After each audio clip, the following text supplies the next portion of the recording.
The crystalline spires of the Zathran Palace stretched toward 3 moons, each surface reflecting the bioluminescent glow of the capital city below. Inside the royal nursery, chaos reigned. Prince Vec, heir to the Zathran throne, stood on his sleeping platform with all 4 arms crossed, his iridescent scales flashing angry crimson. 7 guards lay unconscious on the floor, not injured, merely exhausted from his psychic tantrums. "The cub refuses to sleep again, Your Majesty," Chief Protector Zelmar reported, his voice tight with frustration. "This is the 4th guard rotation today." Empress Thyra's elegant neck frills drooped with worry. "He hasn't slept in 3 cycles. The royal physician says his neural pathways are deteriorating. If he doesn't enter dormancy soon." She didn't finish. They all knew what happened when Zathran cubs were deprived of sleep madness. Then death. "Perhaps the human?" Zelmar suggested reluctantly. The Empress's scales flickered uncertainty. Humans were strange, soft creatures, their planet recently admitted to the Galactic Coalition after they'd somehow survived a Kresh invasion that should have exterminated them.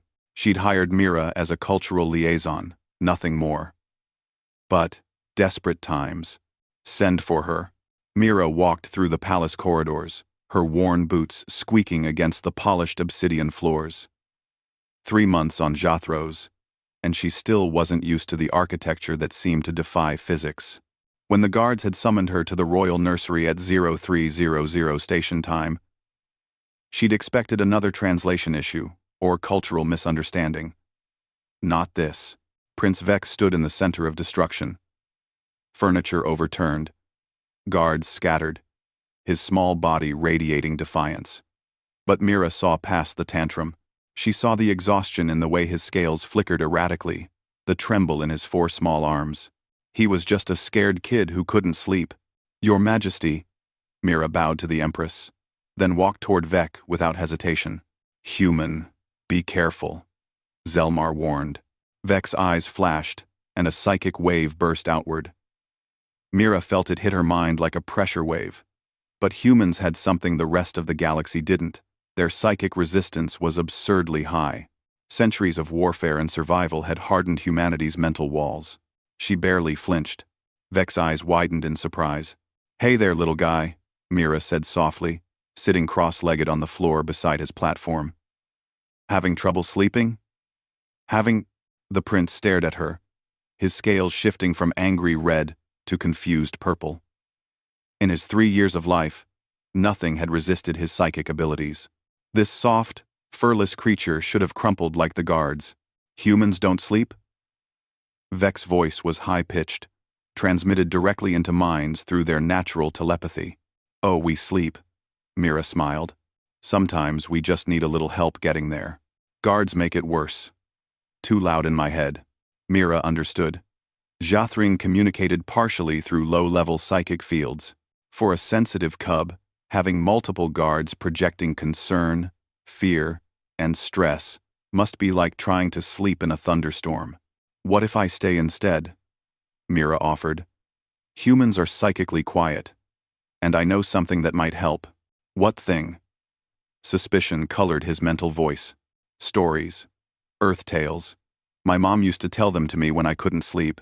The Empress leaned forward. "Human, if you can help him."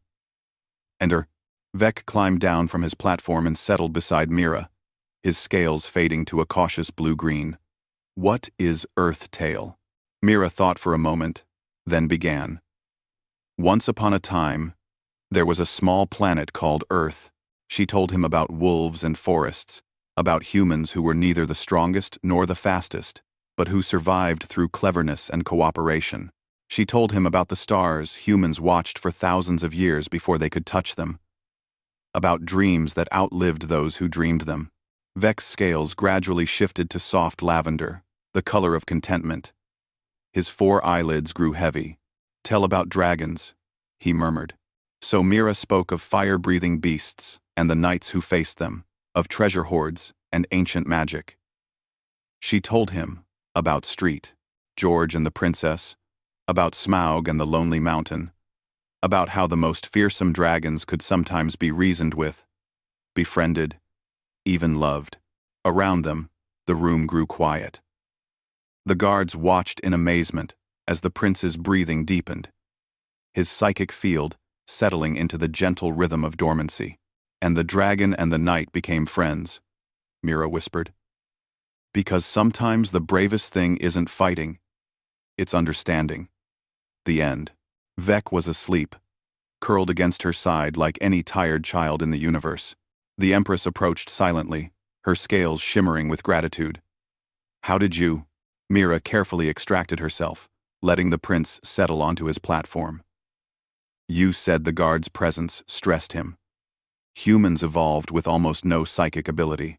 To your son, I'm probably like silence after noise. And the stories. She smiled.